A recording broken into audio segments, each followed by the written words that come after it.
First thing we need to do is we need to discuss some terminology. I need to make sure that you know the actual definitions to words that we get thrown out a lot in the media and in just regular life, and let's see if we know the medical terms for that. So reviewing those, we have, let's see, I can go that, chapter 9. We need to talk about sterilization.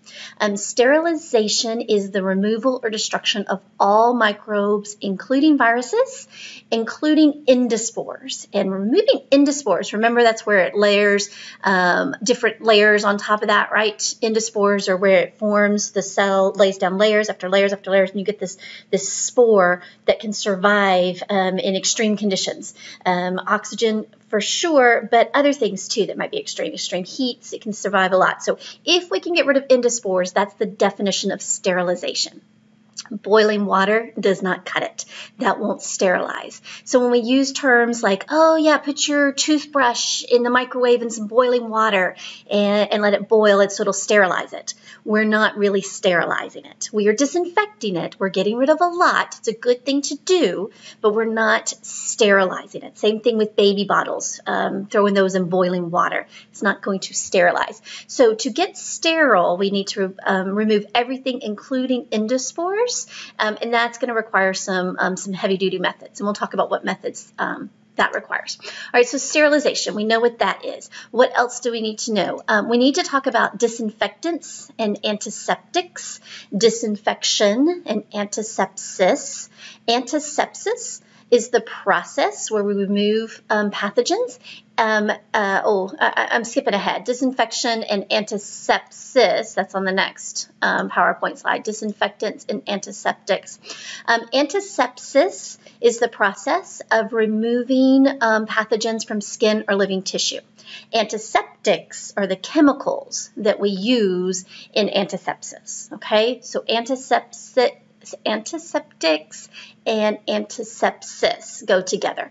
Disinfectants, we know what that is. Those are chemicals, or it could either be methods that we remove pathogens from inanimate objects. So we disinfect our countertop.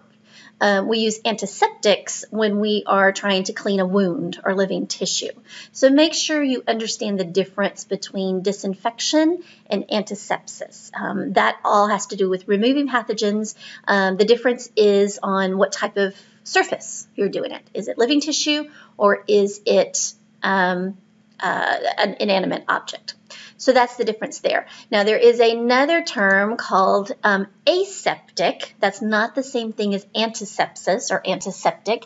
Aseptic is the term we use when we describe an environment or a procedure. So this is a place or a process, environment or procedure that is free of contaminations by pathogens.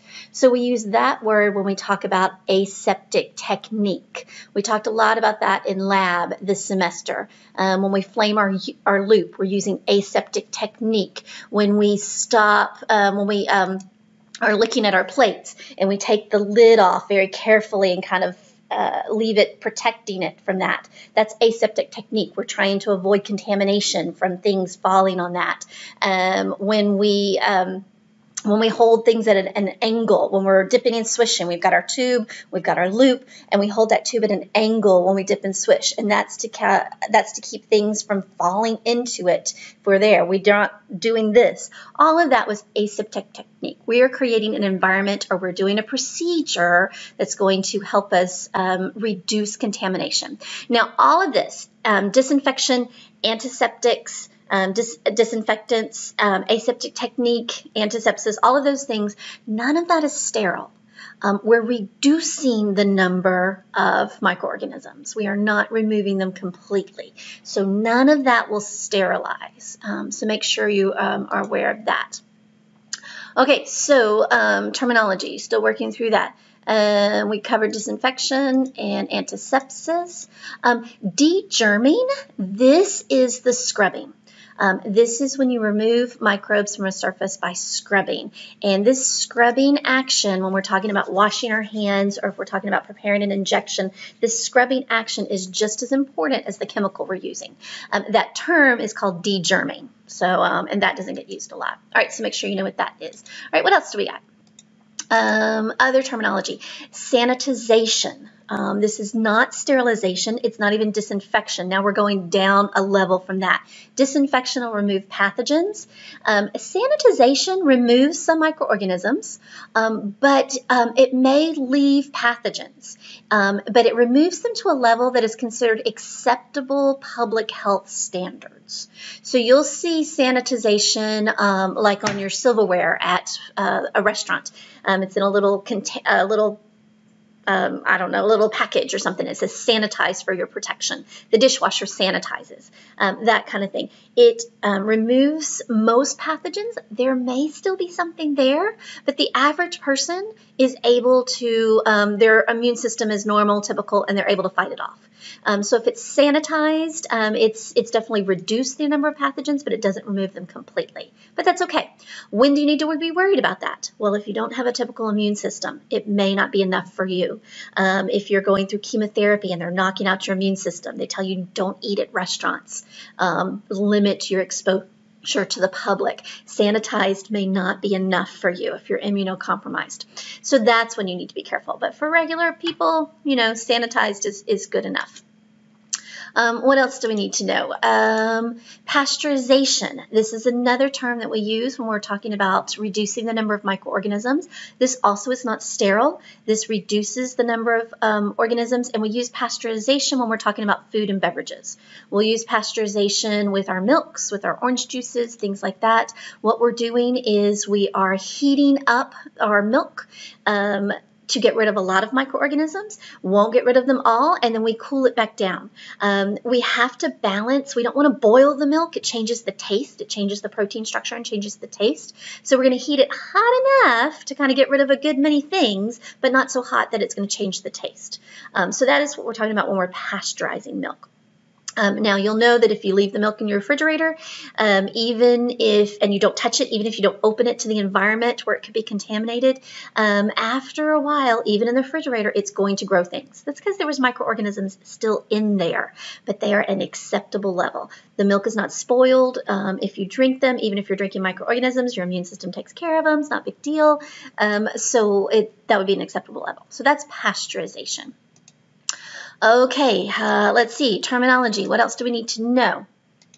Okay, so we did this in class. This is an example of some of those critical thinking questions that comes up on tests. You need to know some things, and then you need to think it through and think about it. So I'll kind of go through this. Again, we're not together, so you can stop this video. You can look at it on your own. You can dial up your lab partners. You can get with them on different virtual hangouts and try to go through these. It will definitely help you if you try to work it out versus just listening to me talk to you about it. But these are some of these examples of critical thinking type questions. Okay, so this is going to ask you whether a disinfection method or a way to reduce microbial contamination is germicidal or germostatic. Germicide is when you kill something. Suicide, germicide, you're killing something. Germostatic means you just stop it from growing. If conditions return to good conditions for growth, if it's only germostatic in nature, the microorganism will start growing again when environmental conditions are better for growth. So you're going to perform this experiment, and then you want to determine whether this antimicrobial that you're going to add is germicidal or germostatic. We're going to be talking about bacteria, so you could be a little bit more specific and talk about bactericidal or bacteriostatic. Bactericide kills bacteria. Fungicide kills fungus. Viricide kills viruses. Germicide is kind of a big umbrella term. It's talking about all of them. Okay, so what does it say? We're going to inoculate E. coli in 2 test tubes. I actually have this kind of written out. All right, I've tried the whiteboard on the computer, and my drawing skills are not very good, so I'm just going to kind of hold this up and see if that helps you. But how does this work? So we're going to start with 2 sterile tubes.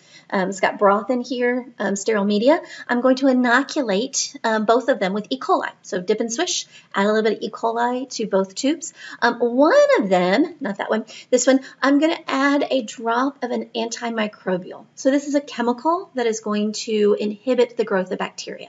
My question is it going to kill this E. coli, or is it just going to stop it from growing? All right, so 1 drop of antimicrobial, this is my control tube on the other side, no antimicrobial here. I let it go for 24 hours.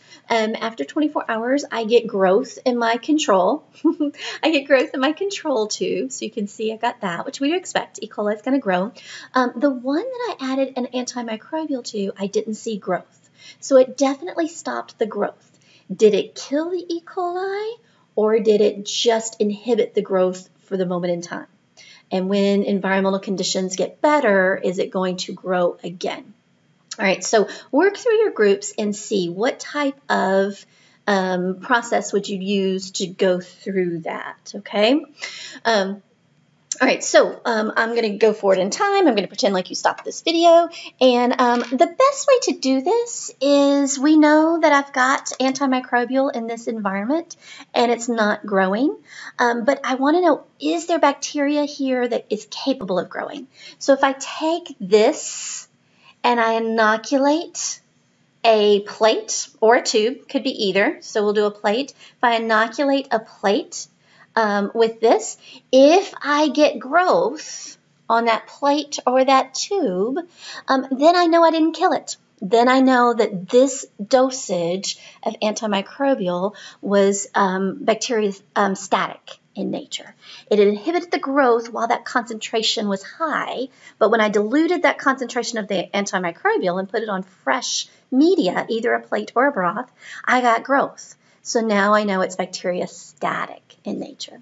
If I had inoculated it onto a fresh media and I got no growth, then that tells you even when environmental conditions are good, then it was bactericidal in nature. This, because of this dosage of antimicrobial, it was enough to kill any E. coli. And when I put it on fresh media, so I diluted the antimicrobial and put this bacteria on fresh media, there wasn't enough to grow. It was dead and wouldn't grow.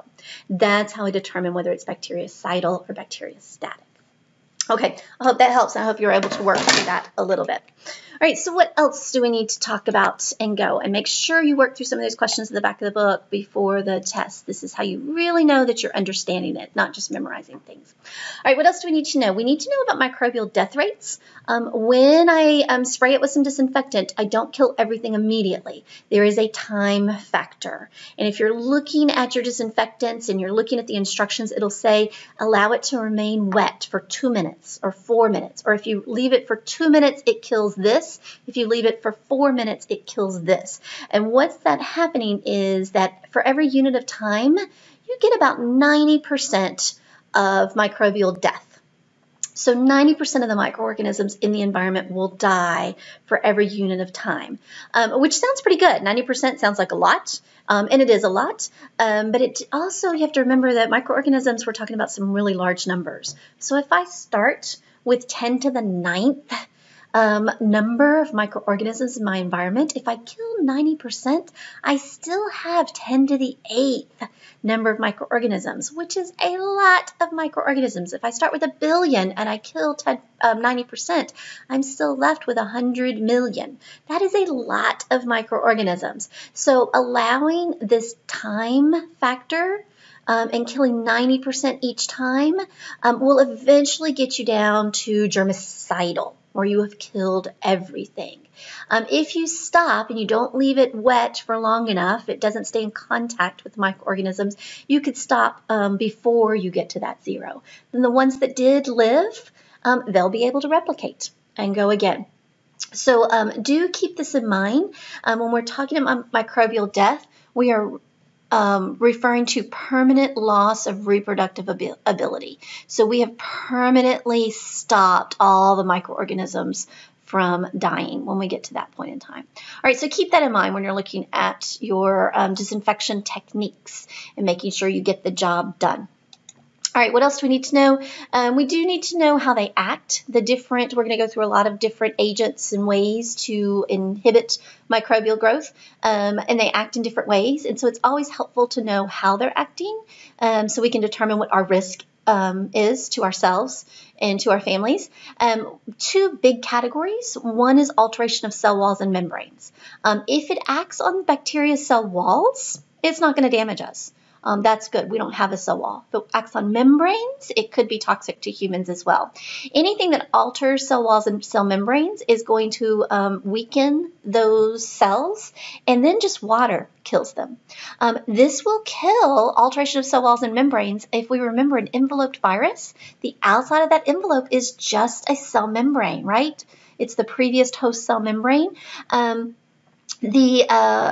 SARS-CoV-2 virus that we're dealing with now is an enveloped virus, which means it's actually one of the easiest things to kill. If we can disrupt that envelope, then it's not going to infect us. And so even the mildest disinfection techniques, disrupting that cell membrane will take care of that. So that's good to know. It's very easy to get rid of.